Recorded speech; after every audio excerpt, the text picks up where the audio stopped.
વિદ્યાર્થી મિત્રો, આપણે ધોરણ 9 માં નવમો પાઠ ચતુષ્કોણ અને ત્રિકોણનું ક્ષેત્રફળ ભણીએ છીએ. આ પાઠમાં આપણે ઓલરેડી દાખલા બધા પૂરા કર્યા છે અને એક પ્રમેય આવેલો હું જરા યાદ કરાવું.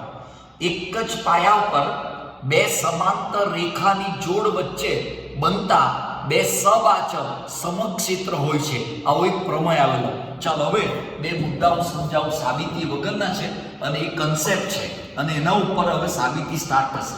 ચાલો, એક જ પાયા પર અને સમાંતર રેખાની જોડ વચ્ચે બનતા ત્રિકોણો સમક્ષેત્ર હોય છે. વિદ્યાર્થી મિત્રો સમજો, આ એક રેખા L, ચાલો આ રેખા M, બે સમાંતર રેખા છે. ચાલો હવે તમે ચેક કરો, આ આપણો પાયો, ચાલો પાયો BC અને આ એક ત્રિકોણ બન્યો ABC, આ ABC ત્રિકોણ બન્યો, બરાબર. ચાલો હવે એનો પાયો BC છે. હવે હું બીજો એક ત્રિકોણ બનાવું, ચાલો પાયો BC રવાઈ દઉં અને સપોઝ આ ત્રિકોણ બનાવું, આ BBC. તો તમે જોઈ લો, આ પાયો એક જ BC અને આ બે સમાંતર રેખા વચ્ચે બંને બન્યા ત્રિકોણો એ સમક્ષેત્ર, એટલે એના ક્ષેત્રફળ સરખા હોય. એટલે કે એરિયા ઓફ DBC બરાબર એરિયા ઓફ ABC. આ પ્રમેયનો કન્સેપ્ટ. એટલે તમારે બે વસ્તુ કાળજી રાખવાની, બે ત્રિકોણના ક્ષેત્રફળ સરખા ક્યારે બને તમારે ચકાસવાનું. પાયો એક હોવો જોઈએ અને સમાંતર રેખાની જોડ વચ્ચે બનતા હોવા જોઈએ. આ પહેલો આપણો કન્સેપ્ટ. ચાલો હવે આપણો બીજો કન્સેપ્ટ સમજો. શું કહેવું? ચાલો, એક જ પાયા પર બનતા ત્રિકોણ અને સબાચક હોય તો ત્રિકોણનું ક્ષેત્રફળ એ સબાચકના ક્ષેત્રફળ કરતા અડધું હોય. વિદ્યાર્થી મિત્રો, બહુ અગત્યનો કન્સેપ્ટ છે. ધારો કે આ સબાચક છે, જોજો સબાચક, આ A B C અને D. હવે ચેક કરજો, સમાંતર બાજુ ચતુષ્કોણમાં આને આ સમાંતર અને આ બી સમાંતર, સામસામેની બાજુઓની બંને જોડ સમાંતર. હવે એક મુદ્દો મૂકું, બિંદુ, ચાલો બિંદુ P મૂકી દો. હવે હું જોડી કાઢું, આ ત્રિકોણ બન્યો. હવે આ ત્રિકોણ બન્યો, તમે ચેક કરો, ત્રિકોણ બન્યો PBC, આ PBC. હવે આ જે ત્રિકોણ બન્યો એ સમાંતર રેખાની જોડ વચ્ચે બન્યો. ચાલો પાયો એક જ છે, જે પાયો BC ત્રિકોણનો એ જ પાયો સબાચકનો. એટલે એમ કહેવાય એરિયા ઓફ PBC બરાબર 1/2 એરિયા ઓફ ABCD. એટલે આપણો જે ચતુષ્કોણ એના ક્ષેત્રફળ કરતા અડધું થાય. કોનું? ત્રિકોણનું ક્ષેત્રફળ. વિદ્યાર્થી મિત્રો, આ એક ખૂબ અગત્યનો કન્સેપ્ટ. એટલે એમાં કાળજી રાખજો, પાયો એક જ હોય, સમાંતર રેખાની જોડ વચ્ચે એક ત્રિકોણ બને અને એક સબાચક બને તો ત્રિકોણનું ક્ષેત્રફળ એ સબાચક કરતા અડધું હોય. ચાલો હું દાખલો સ્ટાર્ટ કરું સાબિતીનો. આપણે સ્વાધ્યાય 9.1. હવે દાખલા બધા સાબિતીના આવશે. અત્યાર સુધી આપણે કિંમત શોધી જે બુક્સમાં ન આપેલા હતા, હવે બુક્સ પર આવે સાબિતીના. જો EFGH એ અનુક્રમે સબાચક ABCD બાજુઓના મધ્યબિંદુ હોય, મધ્યબિંદુ આપ્યા તો સાબિત કરો કે એરિયા ઓફ EFGH બરાબર 1/2 એરિયા ઓફ ABCD. વિદ્યાર્થી મિત્રો, આ મારું સાધ્ય છે. ચાલો મેઇન આપણું સાધ્ય હું લખું છું, એરિયા ઓફ EFGH બરાબર 1/2 એરિયા ઓફ ABCD બરાબર. ચાલો હવે આપણે એક કામ કરીશું, આપણને મધ્યબિંદુ આપ્યા એટલે હું જોડી કાઢું. ચાલો AB નું મધ્યબિંદુ E, BC નું F, આનું G અને આનું H, એટલે હું જોડું તો આ મને મળશે. આ રીતે તમે ચેક કરજો, આ રીતે મને ચતુષ્કોણ મળવાનો છે. આ ચતુષ્કોણ કયો મળ્યો? EFGH મળ્યો, બરાબર. અને આ ચતુષ્કોણનું ક્ષેત્રફળ એ પેલા ત્રિકોણ સબાચક કરતા અડધું હોય. હવે આ ચતુષ્કોણમાં હું એક વિકર્ણ લઉં, કોઈ બી, કાં તો EFH કાં તો EG. ચાલો હું આ EG લઉં, આ EG. ચાલો હવે તમે ચેક કરજો. હવે હું સાબિતી સ્ટાર્ટ કરું. વિદ્યાર્થી મિત્રો કાળજી રાખજો, સાબિતી. ચાલો સાબિતી જરા સમજો. સબાચક ABCD, ચાલો માં ચેક કરો, AB સમાંતર BC, એટલે આને આ સમાંતર, અને બીજું AD બરાબર BC. સામસામેની બાજુ સમાંતર અને અડધી, એ જ પ્રમાણે તમે ચેક કરજો. ચાલો બોલો, આ BC ચાલો સમાંતર AD અને AB સમાંતર CD.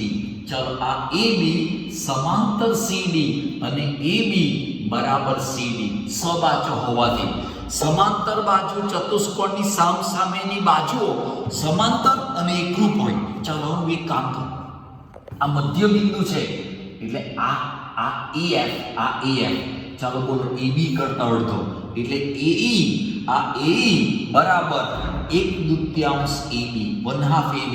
એક પ્રમાણે GD બરાબર ચાલો બોલો GD બરાબર 1/2 CD 1/2 CD. ચાલો હવે પ્લીઝ જરા સમજો, આ AD અને BC સમાંતર, એ જ પ્રમાણે તમે જોઈ લો આ EG પણ સમાંતર. કેમ તો કે મધ્ય બિંદુ જોડો એટલે સમાંતર, એટલે માટે ચાલો બોલો EG સમાંતર AD અને EG સમાંતર BC થશે. એટલે આ EG એ AD ને પણ સમાંતર અને BC ને, કેમ તો કે આ બંને સમાંતર અને આ મધ્ય બિંદુ જોડી કાઢો એટલે બંને સમાંતર. ચાલો હવે હું એક કામ કરીશ, પહેલું સ્ટેપ તમે ચેક કરો, આનો પાયો EG. ચાલો આ પાયા EG વડે આ એક ત્રિકોણ બન્યો, આ ત્રિકોણ. એ જ પ્રમાણે તમે જો આ બી એક ત્રિકોણ બન્યો, આનો પાયો EG છે. હવે આપણને ખબર આ એક જ પાયા પર અને આ બંને સમાંતર રેખા વડે બનતા ત્રિકોણ સમક્ષેત્ર હોય એટલે એમ કહેવાય એરિયા ઓફ EGH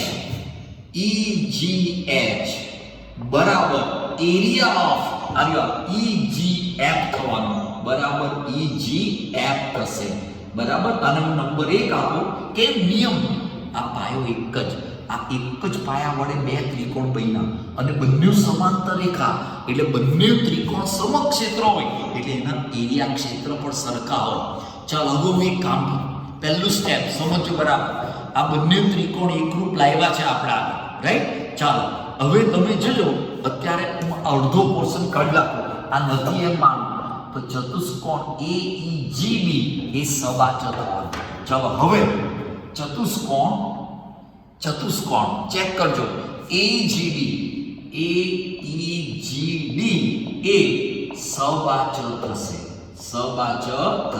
બરાબર. હવે આ જો ઉપરનો અડધો ચતુષ્કોણ સબાચો હોય, હું જરા કાઢી નાખું, તમે ચેક કરજો આકૃતિમાં અડધો આ પોર્શન કટ કરો તો આ બંને સમાંતર એટલે આ સબાચો બની ગયો. તો હવે પાયો એક જ એટલે આ જે ત્રિકોણ EGH આવવાનો એ પેલા સબાચો કરતા અડધું આવવાનું, માટે એરિયા ઓફ EGH, ચલો EGH બરાબર 1/2 એરિયા ઓફ AEGD. ચાલો બોલો AEGD એટલે સબાચો કરતા અડધું, અને હું નંબર 2 આપું, રાઈટ. વિદ્યાર્થી મિત્રો હવે આપણે આકૃતિ પાછી મૂળ મુદ્દા પર આવીએ. આપણી આકૃતિ આ પ્રકારની હતી, ચેક કરજો, આવી હતી ABCD, આ C આ B અને બોલો આ C હતું, અને આ પ્રમાણે અહીંયા બિંદુ F હતું, F. હવે હું એક કામ કરું, હવે ઉપરનું કાઢી નાખું તો ચતુષ્કોણ EBCG એ સબાચો થવાનો. તે જ પ્રમાણે સબાચો EBCG થશે બરાબર. હવે આ જો સબાચો તો એનો પાયો EG, એના વડે આ ત્રિકોણ બન્યો, આ ત્રિકોણ તો આ ત્રિકોણ બોલો પેલા કરતા અડધું, માટે એરિયા ઓફ EGF, ચાલો EGF બરાબર 1/2 એરિયા ઓફ EBCG થશે. બોલો નંબર એને આ 1 2 3 બે આવ્યા તો આને 3 આપી દો. ચાલો હવે હું એક કામ કરું, પરિણામ 2 અને 3 નો સરવાળો કરતા 2 અને 3 ચાલો ડાબા એટલે એમ કહેવાય એરિયા ઓફ EGH, આ એરિયા ઓફ EGH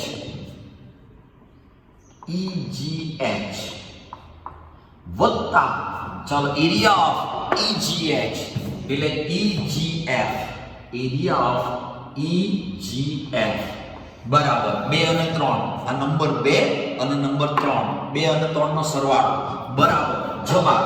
ચાલો જવાબ 1/2 એરિયા ઓફ ચાલો AEGD વત્તા 1/2 ચેક કરો area of EBCG, area of EBCG. હવે નેક્સ્ટ સ્ટેપ EGH વત્તા EGF. તમે ચેક કરો આ આપણો આ ત્રિકોણ EGH, આ ત્રિકોણ આ પહેલો ત્રિકોણ નંબર 1 અને આ બીજો ત્રિકોણ એ બેનો સરવાળો એટલે તમારો સબાચ EFGH આવવાનો. એટલે area of EFGH is equal to, ચાલો બરાબર 1/2 કોમન કાઢો, આ 1/2 કોમન કૌંસમાં એરિયા ઓફ AEGD વત્તા એરિયા ઓફ EBCG. ચાલો કૌંસ પૂરો બરાબર 1/2. હવે ચેક કરો AEGD આ સબાચ, બીજો આ એ બે મળીને આખો સબાચ ABCD બને એટલે એરિયા ઓફ ABCD. વિદ્યાર્થી મિત્રો આ રીતે તમારું એક્ઝામ્પલ એક્ઝેક્ટલી સાબિત થશે. એટલે આમ થોડી કાળજી રાખજો. આકૃતિ પાછું દોરી ફરીથી અને ફોટોગ્રાફ મોકલાવીશ, સમજો. આ તમારો સાબિતીનો પહેલો પ્રશ્ન. બીજો પ્રશ્ન સ્ટાર્ટ થાય, સમજો સાબિતીમાં એ જરા સરળ છે. સબાચ ABCD મને સબાચ આપ્યો, CD અને AD પર P અને Q બિંદુ આવેલા. ચાલો CD પર બિંદુ P અહીંયા મધ્ય બિંદુ નથી પણ એના ઉપર બાજુ પર આવેલું અને Q AD પર આવેલું છે. સાબિત કરો એરિયા ઓફ APB. ચાલો હું ત્રિકોણ દોરું APB. આ ત્રિકોણ પહેલો બન્યો APB. ચેક કરો આ APB, આ ત્રિકોણ બન્યો અને બીજો ત્રિકોણ બનવાનો તમને આપ્યો છે એરિયા ઓફ BQC. ચાલો BQC એટલે આ ત્રિકોણ બન્યો, આ BQC આ બન્યો એટલે એનો પાયો બોલો BC આવ્યો અને આનો પાયો AB આવ્યો. આ ત્રિકોણ બન્યો. ચાલો હું સ્ટાર્ટ કરું. ચાલો સાબિતી. ચાલો પહેલા હું લખી સાધ્ય, પગ સાધ્ય લખી શકો. ચાલો સાધ્ય એરિયા ઓફ APB બરાબર એરિયા ઓફ BQC. આ મને લાવવાનું. ચાલો સાબિતી સ્ટાર્ટ કરીએ. સાબિતી સબાચ ABCD ની બાજુઓ CD અને AD પર અનુક્રમે P અને Q બિંદુ આવેલ છે. કૌંસમાં પક્ષ. વિદ્યાર્થી મિત્રો પહેલા બિંદુ P લો. ચાલો હવે તમે જો P લેશો ને એટલે તમારું ત્રિકોણ. હવે હું જરા ફિગર અહીંયા હું કટ કરું, બધી ફિગર આખી આગળ. આ આપણો સબાચ, અત્યારે Q નથી એમ માનો, ખાલી P છે. હવે તમે ચેક કરો ખાલી P હોય તો આ ત્રિકોણ બન્યો, આ ત્રિકોણ બન્યો અને આ ત્રિકોણ.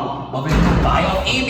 હવે આ પાયો AB એ ત્રિકોણનો પણ પાયો અને સબાચનો પણ પાયો. તો આપણે ભણી ગયા એ ત્રિકોણ એક જ પાયા પર સબાચ અને ત્રિકોણ બને તો ત્રિકોણનું ક્ષેત્રફળ એ સબાચ કરતા અડધું હોય એટલે એમ કહેવાય એરિયા ઓફ ABP. ચાલો APB જે લખો તે APB બરાબર 1/2 એરિયા ઓફ ABCD અને નંબર 1 એ લખીશ નોંધ. ચાલો એક જ પાયા પર આવેલ ત્રિકોણ અને સબાચ હોય તો ત્રિકોણનું ક્ષેત્રફળ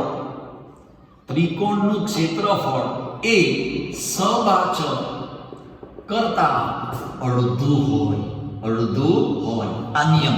એટલે અહીંયા એક કાળજી કે સબાચમાં ત્રિકોણ બન્યો, બંનેનો પાયો એક જ, તો આ ત્રિકોણનું ક્ષેત્રફળ એ સબાચ કરતા અડધું હોય. ચાલો હવે એક પ્રમાણે આપણું બિંદુ Q લઈ લઉં. P કાઢી લઉં. હવે Q લઈ લઉં. ચાલો આ બિંદુ Q આટલે હતો Q. હવે હું જોડી કાઢું તો તમે જોઈ લો પાયો B બદલાયો BC અને આ ત્રિકોણ બદલાયો. હવે પાયો BC એ ખરેખર ત્રિકોણનો પણ પાયો અને ABCD સબાચનો પણ પાયો. એટલે હવે હું લખીશ હવે જોજો બરાબર ત્રિકોણ BQC અને સબાચ ABCD એ એક જ પાયા BC પર આવેલ છે. આપણે ભણી ગયા કે આ ત્રિકોણનું ક્ષેત્રફળ અડધું થશે માટે એરિયા ઓફ BQC બરાબર 1/2 એરિયા ઓફ ABCD નંબર 2 આપી દો. હવે ચેક કરજો પરિણામ 1 અને 2, પરિણામ 1 અને 2 પરથી, ચાલો પરિણામ 1 અને 2 પરથી ચેક કરો. જવાબ 1/2 ABCD એરિયા. આ 1/2 આ બંને સેમ, તો બંને જવાબ સરખા તો ડાબા સરખા, માટે એરિયા ઓફ APB બરાબર એરિયા ઓફ BQC. આ સાબિત થાય. વિદ્યાર્થી મિત્રો, આ રીતે આપણે સાબિત કરી શકીએ.